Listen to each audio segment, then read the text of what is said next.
Meus irmãos, muita paz. Há muitos anos, ainda muito jovem, fui convidado a fazer uma palestra num centro espírita de Salvador. Não conheci o centro, não me lembro do nome do centro espírita, mas era desconhecido à época. Aceitei o convite, preparei uma palestra e me dirigi numa noite àquele centro espírita. Geralmente eu ia fazer palestra sozinho. Não tinha muitos amigos da minha idade que tivesse esta responsabilidade, esse desejo. Ia voltar, ia com meu carro, ou quando não tinha carro, ia de ônibus, fazia minha palestra, voltava. Mas este dia foi um dia muito diferente para mim.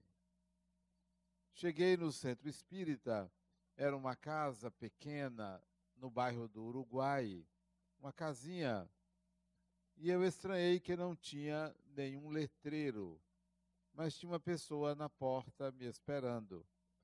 Eu me lembrava da fisionomia dele. Entramos e eu comecei a achar tudo muito estranho. Tinha uns atabaques, tinha umas imagens espalhadas pelo recinto, e eu vi logo que não era um centro espírita de orientação kardecista. Vi que se tratava de um centro que misturava rituais do candomblé com rituais de umbanda e alguma coisa espírita. Havia pessoas lá à minha espera para ouvir. Devia ter talvez 25, 30 pessoas, pouca gente para escutar. Não tem problema, eu vim para falar. E o presidente do centro, essa pessoa que estava à porta me esperando, me conduziu para uma mesa e fez uma oração que eu não entendi a língua que ele falava nessa oração e me passou a palavra. E eu comecei a falar. Falei, olhando para aquele ambiente, sentindo uns cheiros diferentes, porque tinha incensos que eles colocavam. Era algo diferente do habitual para mim. Mas eu estava ali para falar, eu dei o meu recado.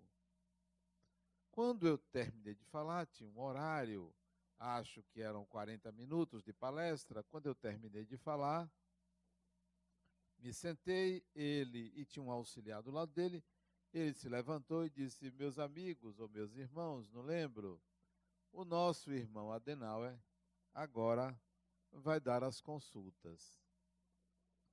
Vocês podem fazer a fila aqui, que ele vai dar as consultas. Eu tomei um susto, né? Porque eu fui colocado num lugar que eu não estava preparado, né? Muito menos incorporar um espírito ali para dar uma consulta.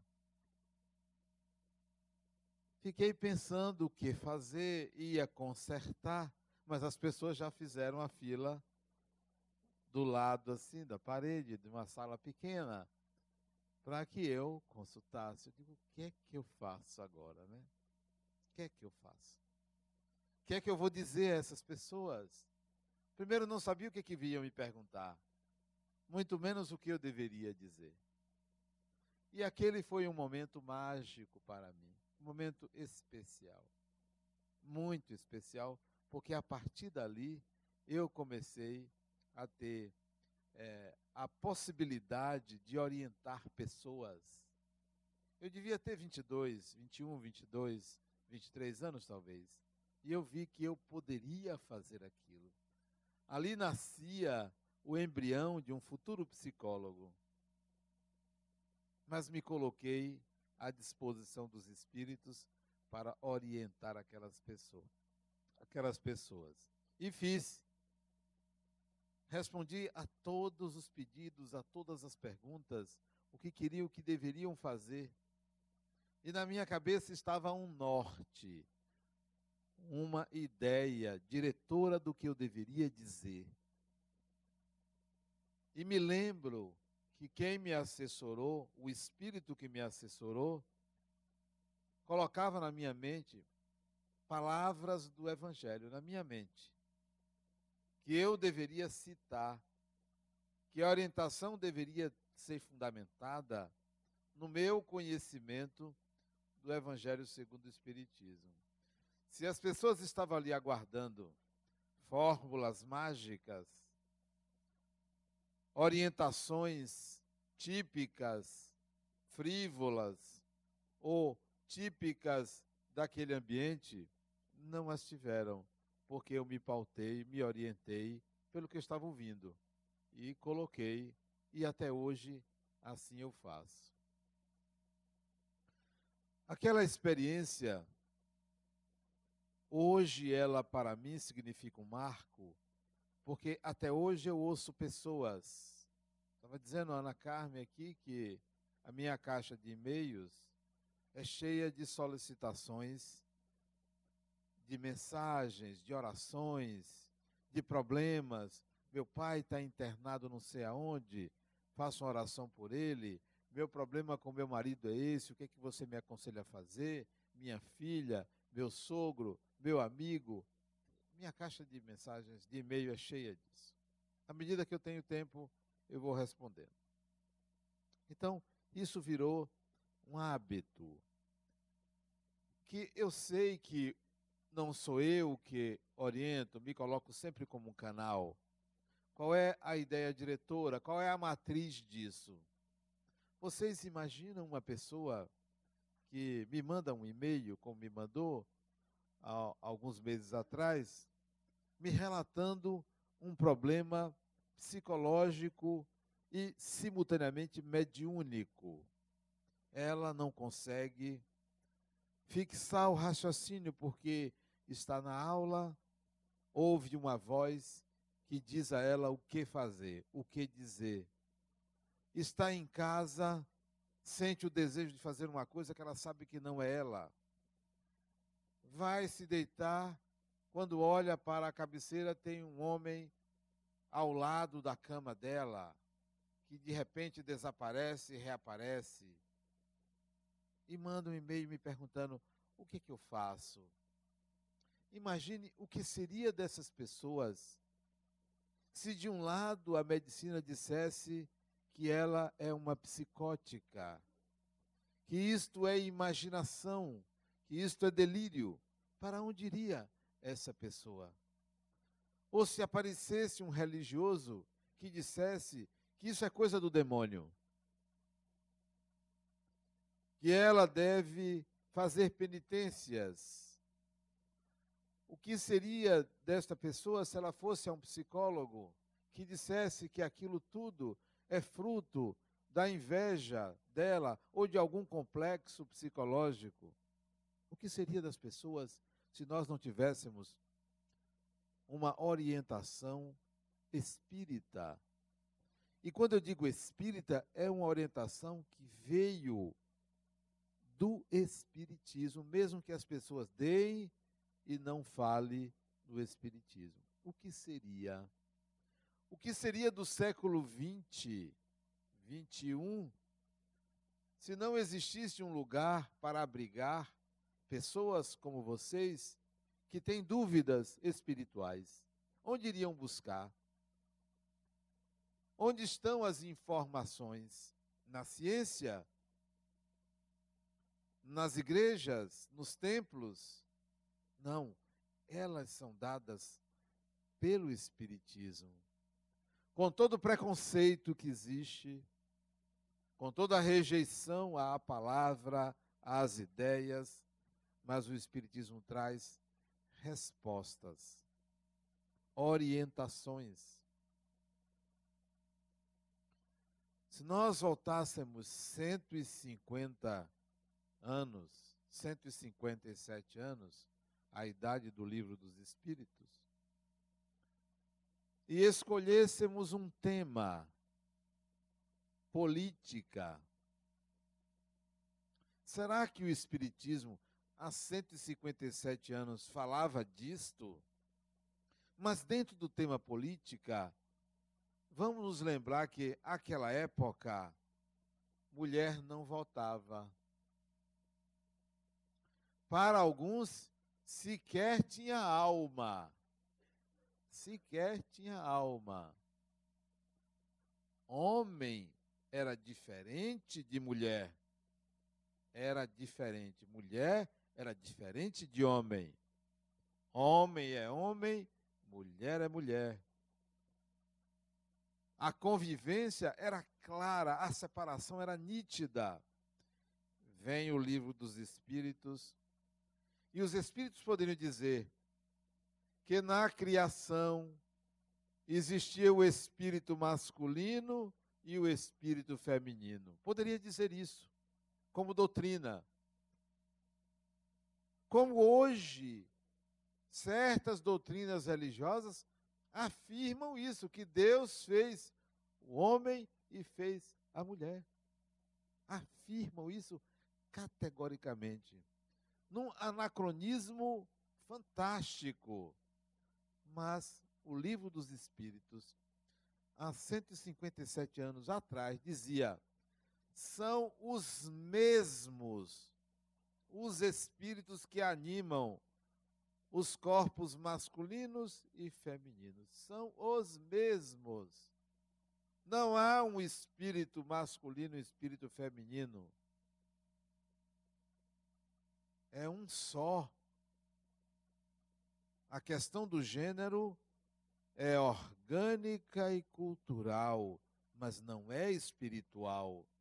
E hoje nós assistimos à igualdade total em todos os aspectos. Mais do que isso, um espectro muito grande de manifestações do espírito em relação ao corpo. Eu estava lendo recentemente uma notícia de um transgênero. Ele, um fisiculturista famosíssimo,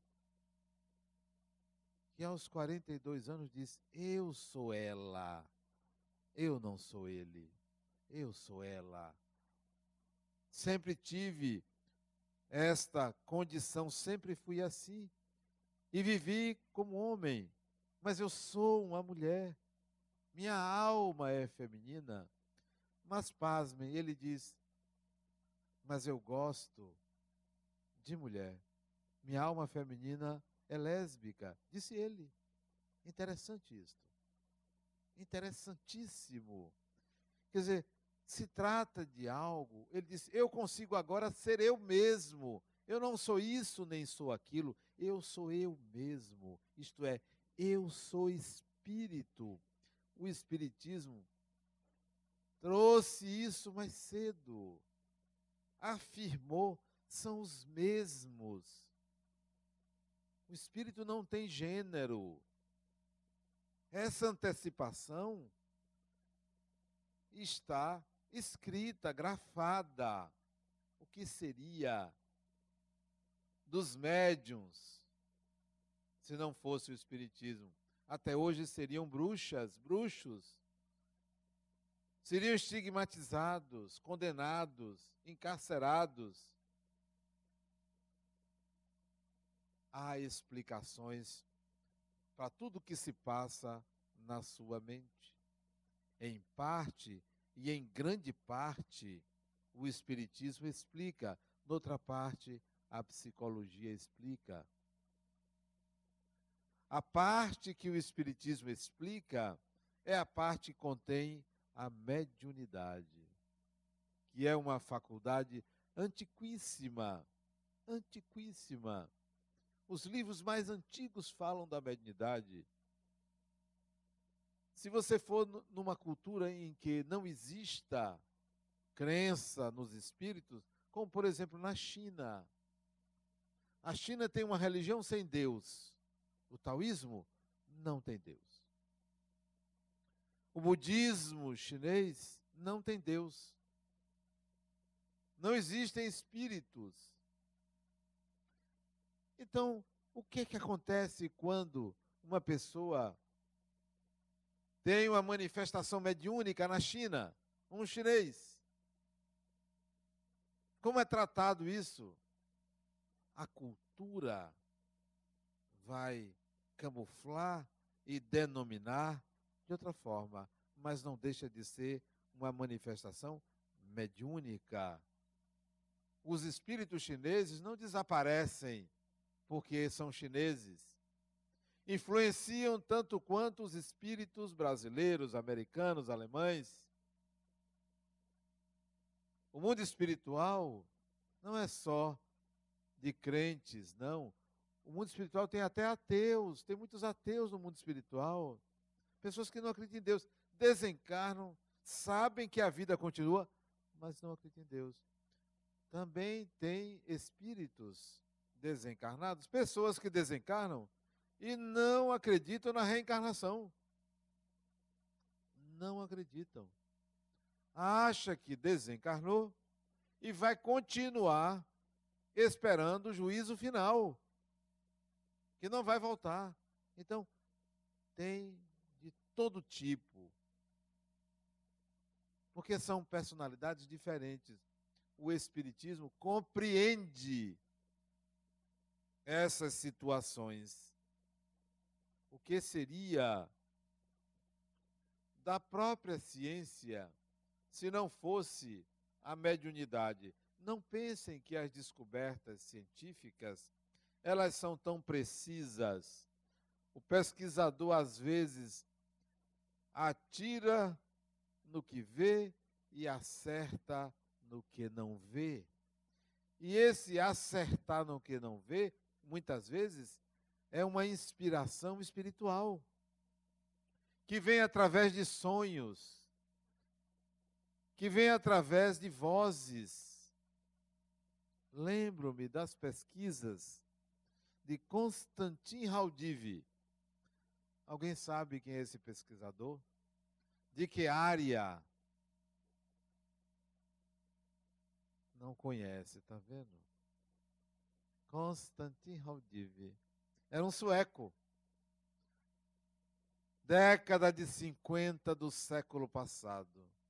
Sabe o que é que Konstantin Raudive pesquisava? Pássaros. Pássaros. Ele pegava um gravador enorme.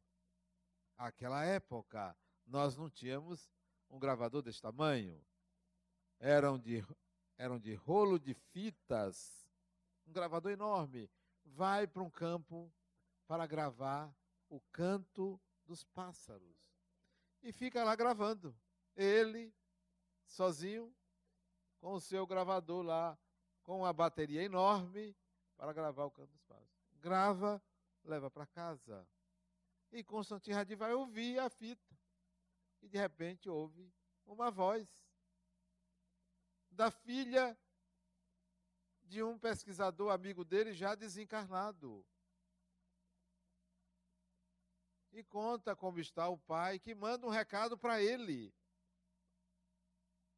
Ele atirou no que viu e acertou no que não viu. E o trabalho de Konstantin Raudive, imenso, enorme, que a ciência tem restrições. Será que ele não forjou? Será que ele não falseou? Como sempre, a desconfiança vem na frente. Mas é melhor rejeitar 9 verdades do que aceitar uma mentira. Dizia Allan Kardec. Quando as pessoas vêm me dizer, Adenauer, bateu a porta lá de casa, queimou a lâmpada, será um espírito? Tem nome isto, né? Chama-se Coelba, né? Nome do espírito tem nome, né? Uma oscilação, um pico de luz queima uma lâmpada. As pessoas imaginam. É melhor dizer que não, mesmo que possa ser um espírito, porque o espírito pode fazer isto. O que seria dessas pessoas se o espiritismo não explicasse uma série de fenômenos? Da pessoa estar em casa e de repente querer sair.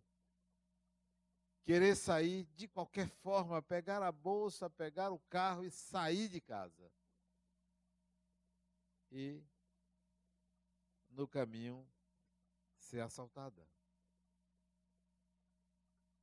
Uma amiga minha, aconteceu isto com ela. Foi assaltada. O Senhor disse, você vai entrar no carro. Porque ela estava saltando do carro quando dois assaltaram. Você entra no carro de volta. Não vou entrar. Entre, não vou entrar. Aí o outro diz, apague ela. Ela diz, a minha ele não vai apagar, não. E o sujeito tomou um susto quando ela disse, a minha ele não vai apagar. Deixaram ela e foram embora. E ela não tinha nada para fazer na rua. Nada. Foi na direção do destino. Você vai na direção do seu destino. Ou você muda o seu destino, ou você vai se submeter a ele. É possível mudar o destino? É possível mudar o destino. Não que você não deva sair de casa, porque o outro não quis sair de casa, lá em Guarulhos, ele morava perto de Congonhas, o avião da TAM caiu em cima do apartamento dele e ele desencarnou. Não tem como você evitar, não é saindo ou ficando. O Espiritismo trata essas questões de uma forma muito séria. Séria. Não é assim, tudo está escrito. Não, nem tudo está escrito, porque senão nós viveríamos numa máquina. Nem tudo está escrito. Há acidentes de fato, há acontecimentos que seguem o livre-arbítrio. O Espiritismo veio explicar. Veio trazer luz, trazer conhecimento. Conhecimento que, em parte, nós sabemos, porque somos espíritos. Mas quando reencarnamos, vem uma cultura retrógrada, que nos limita, que nos sufoca, que diz assim, não, nada disso é importante. Isso é crendice. A nossa cultura faz isso. A nossa cultura faz isso. Nos limita. Quantos não poderiam hoje estarem trabalhando como médiuns? Mas lá atrás alguém disse, não cuide dessas coisas não, que isso é coisa de gente que não presta, ou isso vai tornar você louco, louca, e você deixou uma excelente oportunidade de fazer um upgrade na sua vida, uma melhoria, uma elevação. Quantos não usou a mediunidade de forma inadequada? Eu tenho uma paciente, fantástica ela, fantástica. Ela não está aqui não, mas a semana passada ela estava. E eu disse a ela que ia dizer. Ela vai ao meu consultório, me pergunta um bocado de coisa, e eu respondo. Como se não bastasse, ela vai num pai de santo. Ela vai para testar. Não, como se não bastasse, ela vai numa cartomante. Sério. E de vez em quando ela tem uma amiga que bota tarô, ela consulta essa amiga. Essa é franco atiradora, né? Ela, insegura que sou ela. Mas veja, são opções que ela tem. Mas se ela buscasse o Espiritismo, eu não ofereço, porque não me foi pedido, mas poderia oferecer. Se ela buscasse o Espiritismo, ela se libertaria desta insegurança dela. Porque a doutrina espírita lhe dá um futuro, mas dizendo que ele é de acordo com o seu presente. A doutrina que dizia que o seu presente e o seu futuro é de acordo com o passado é meia verdade. O seu presente é fruto das suas escolhas do presente. Parte do seu presente vem do seu passado, mas não a totalidade dele. E o seu futuro vem do seu presente. O Espiritismo traz a mediunidade como uma faculdade a mais, como uma possibilidade de você crescer. Use a mediunidade. Use a mediunidade.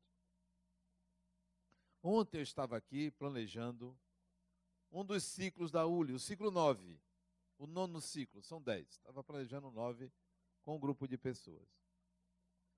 E eu fiz a seguinte proposta a eles, de uma atividade para os alunos. Que tal todos os alunos desse ciclo conversar com os espíritos? Mas como, Adenauer? Vamos ter que chamar 60 médios? Não, conversar diretamente. Como assim conversar diretamente? Poxa, conversar diretamente com o espírito. Mas isso é possível? Como não? Como não conversar diretamente com os espíritos? Então as pessoas se surpreendem com uma coisa tão óbvia. Você é médium. Você é médium. Eu não acredito, mas você é. Eu não sinto nada, mas você é. Eu não concordo, mas você é. Eu vou me embora daqui, mas você é, vai. Não tem jeito. Não tem saída, você é. Que tal você conversar com os espíritos? O espiritismo veio para esta atualização. Não veio para você ser uma pessoa educada, não, porque ser uma pessoa educada é obrigação. Não precisa de espiritismo para ser uma pessoa educada. Não veio para você perdoar, porque o cristianismo veio para isto. Já veio. É tarefa do cristianismo. O espiritismo veio para algo mais, algo além. O que é esse algo além? Senão o contato com o espiritual direto, real, face a face. Converse com os espíritos.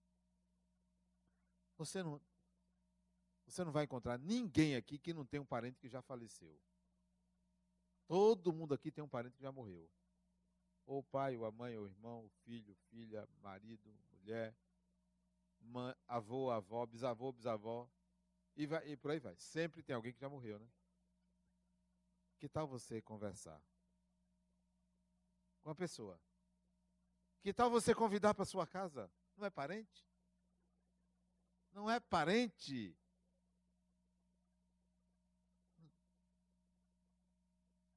Você não tinha um convívio? Você não estabelecia uma relação? Por que que desencarnou? Você transforma a pessoa em algo sobrenatural. É uma pessoa. Espírito é pessoa. O espiritismo veio para atualizar suas competências, habilidades e faculdades. Converse. Mas sabe que ao invés de conversar, o que você faz? Você transforma a pessoa num Deus ou semideus. Tipo assim, minha mãe, você que está aí, me ajude. Olha o que você está fazendo. Resolva tal problema. Você começa a transformar a pessoa num Deus ou semideus capaz de resolver o que lhe compete. Ou então você diz assim, por favor, não venha. Você afasta. Você não tem uma relação natural. O espiritismo veio para naturalizar a relação entre o mundo espiritual e o mundo material. Naturalizar e não mitificar. Mitificar. Há toda uma mítica em torno desta relação. No Evangelho de João, no capítulo 14, tem um versículo que Jesus, ao ser instado a continuar entre os seus discípulos, não queriam que ele fosse embora, porque ele disse que ele iria morrer. Os apóstolos, não, fique conosco, fique conosco. Ele disse, não posso, eu vou embora. Mas eu vou pedir a Deus que mande um consolador, que vai restaurar toda a verdade. Será o Espírito de verdade. Eu vou pedir a Deus que mande isso. E vocês vão ver. Disse Jesus lá atrás. Esse Consolador prometido veio nesse formato, no formato de uma doutrina, de um saber, que se alastra pelo mundo inteiro, não por uma divulgação pessoal ou de um ou outro, mas isso é uma espécie de onda que se alastra, que se multiplica, independentemente da cultura. Na cultura brasileira, a mediunidade é tão aceita quanto na cultura africana. Mas quando chega na cultura europeia, nórdica, asiática, a mediunidade ainda não chegou com este nome e com esta força. Mas isso é questão de tempo de amadurecimento. O fato é que a consciência de que somos todos espíritos está se alastrando no mundo. Veja a grande produção de filmes que tratam de espíritos em Hollywood. Ghost, Sexto Sentido, Os Outros e outros filmes, para não falar da produção brasileira, que disseminam a ideia coletiva, que não é em nome do espiritismo, mas apresenta a proposta espírita de forma clara. Então, nós estamos assistindo à implantação dessa percepção de que há uma vida espiritual, não como salvação da humanidade, mas como continuação do ser humano. Nós estamos assistindo isso. É uma espécie de invasão organizada. Os espíritos invadiram a Terra e estão disseminando a ideia do espiritual. Esse é o Consolador prometido. E você vai fazer o que com isto? Vai continuar fugindo do que é você? Imagine se nós não usássemos os aviões. Alguém inventou o avião? Não, prefiro andar de carro. Todo mundo anda de carro. Claro que alguém deveria querer andar de avião, porque é mais moderno, mais seguro, mais rápido, atende a muito mais pessoas. Então, é um meio de transporte fantástico. Então, nós deveríamos abandonar o avião porque caiu, porque explodiu um, porque desapareceu outro, porque foi o americano que inventou? Não, vamos aderir porque é algo melhor. Assim é a mediunidade.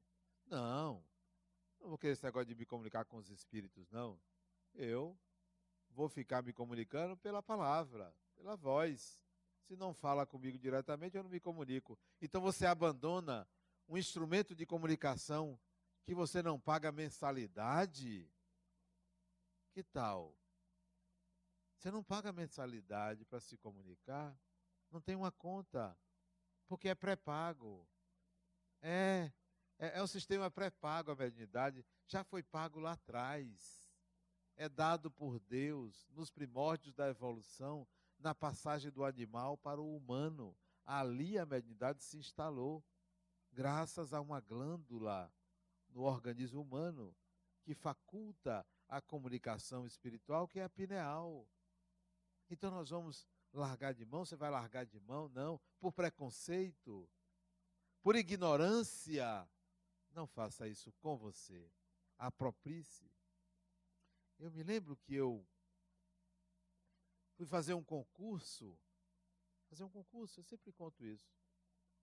Eu era escriturário na Caixa Econômica e fui fazer concurso para ser engenheiro. E estudei. Morava ali na Maralina, o concurso foi na Pituba. E eram 3 provas. 2 no sábado, 1 no domingo. A do domingo podia ter consulta. Eu levei 2 carrinhos de supermercado de livros. Eu empurrando um e Rosângela empurrando o outro. Ela empurrando o menor, eu empurrando o carrinho maior, cheio de livros. Quando eu cheguei na prova, meus concorrentes ficaram horrorizados, porque levaram 2, 3, 4 livros. Eu levei 2 carrinhos. Quer dizer, psicologicamente eu matei todo mundo, né? se sentiram diminuídos, né? Pensaram assim, já perdemos para esse sujeito. Ele deve saber tudo, pois eu fui. Minha mesa, inclusive, que tinha, as mesas eram separadas, padronizadas, a minha mesa teve que ser encostada para caber os 2 carrinhos do lado. Foi todo especial. E todo mundo olhando para mim, eu na maior seriedade. Recebi a prova, eram 6 questões. 6 questões a prova. Prova discursiva de engenharia. Os mais diversos assuntos da engenharia. O programa era não sei quantas páginas e eu estudei tudo. Fui para a prova. Quando olhei as 6 questões, eu sabia meia questão. Meia questão eu sabia. Metade de uma questão eu sabia. As outras, eu não sabia nem onde procurar. Não sabia. Eu me lembro que eu cometi uma transgressão na época. Tinha um livro que eu não tinha, que estava no programa. Fui na biblioteca da Escola Politécnica e estava fechada. Não contei conversa. Esperei dar a noite, fui lá, pulei uma janela, peguei o livro e levei o livro. Depois devolvi. Sabia meia questão, eu disse, não é possível, eu estudei tanto, estudei todo o programa. Aí eu digo, peraí, vocês espíritos têm que me ajudar. Agora é a vez de vocês. Eu faço palestra, faço caridade, oriento pessoas, relacionei tudo que eu fazia, isso era 1983. 1983. Não, janeiro de 1984. Início de 1984. Pode? Janeiro, fevereiro. Não pode. Me ajudem. Me inspirem. Está aí os livros, veja que livro eu devo pegar. Né? Oriente a mão. Foi assim. Me ajuda. Apareceram 3 espíritos. 3 espíritos. E me orientaram. E eu fiz. Tirei primeiro lugar. E depois que saiu o resultado, uns meses depois, eu contei às pessoas que eu fui ajudado pelos espíritos. E disseram que eu colei. Espera aí. No programa não tinha proibido consultar espíritos. Não tinha. Não era proibido. Então isso não é cola. Isso não é cola. Pois passei. Eu conto isso. Não é para que vocês pensem que a mediunidade deva ser usada para fins exclusivamente pessoais. Exclusivamente pessoais. Não. Eu uso. Uso para fins pessoais. Mas uso para fins coletivos. Várias vezes eu estou no embaraço em algum lugar, eu peço aos espíritos, afaste aquela pessoa ali. Me ajude aqui. Claro. Eles estão aqui para quê? Para quê? Mas também tem dias que não tem jeito. Parece que eles fazem o oposto do que eu peço e nada anda. Nada anda. Mas eu peço ajuda sim. Peço ajuda para facilitar. Para eu não perder muito tempo com as coisas. Para me ajudar. Às vezes até com meus pacientes. Peço muito por eles. Nem sempre consigo ajudá-los. Mas eu peço aos espíritos, ajude tal pessoa. Veja aí aquele problema que me relatou. Vá lá. Dê uma mãozinha, dê uma força. Claro, porque para mim, a sociedade em que vivo é uma sociedade espiritual. Não é só uma sociedade material. Então, eu conto com os espíritos. Me lembro que uma paciente me disse assim para mim, Adenal, uma mocinha, 15, 16 anos, à época, isso tem muitos anos mesmo. Ela disse assim para mim, Adenal, tem uma pessoa aqui. Tem uma pessoa aqui fazendo anotações do que você está falando e do que eu estou falando. Aí eu disse, está onde? Ele está sentado ali, numa poltrona que tinha na minha sala. Está sentado ali. E se ele está calado, ele está calado. Ele só está anotando. Eu disse, deixa ele anotar. deve ser alguém que faz anotações para lhe ajudar. Assim mesmo. Porque o fenômeno mediúnico não deve ser mitificado e transformado numa coisa fantasmagórica, numa panaceia. É um fato natural. Não está aí? Deixa ele aí. Eu só espero que não me perturbe. Se está aí. E esta semana, uma outra chegou para mim, sabe que eu sou espírita, me faz perguntas sobre espiritismo e diz assim: Adenauer, vem cá. Tem uma pessoa, ela foi minha amiga, e ela está se aproximando de mim, de novo. Mas ela tem uma energia ruim. Eu acho que tem espíritos perturbados junto dela.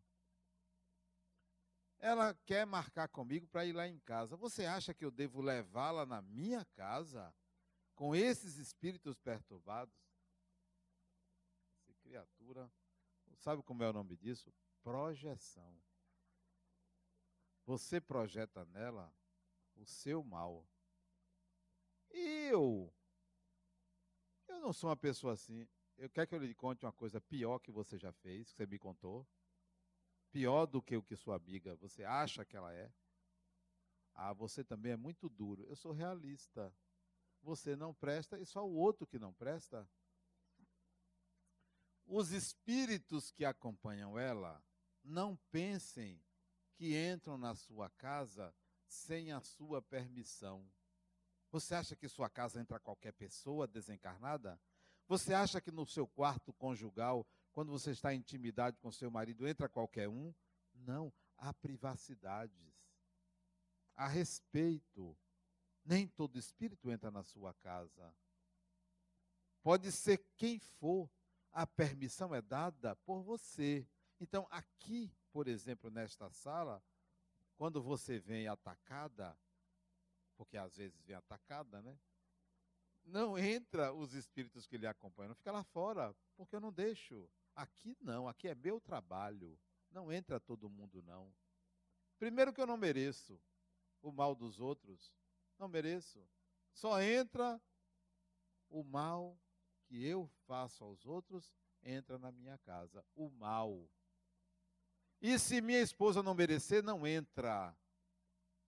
Porque há o respeito pelo outro.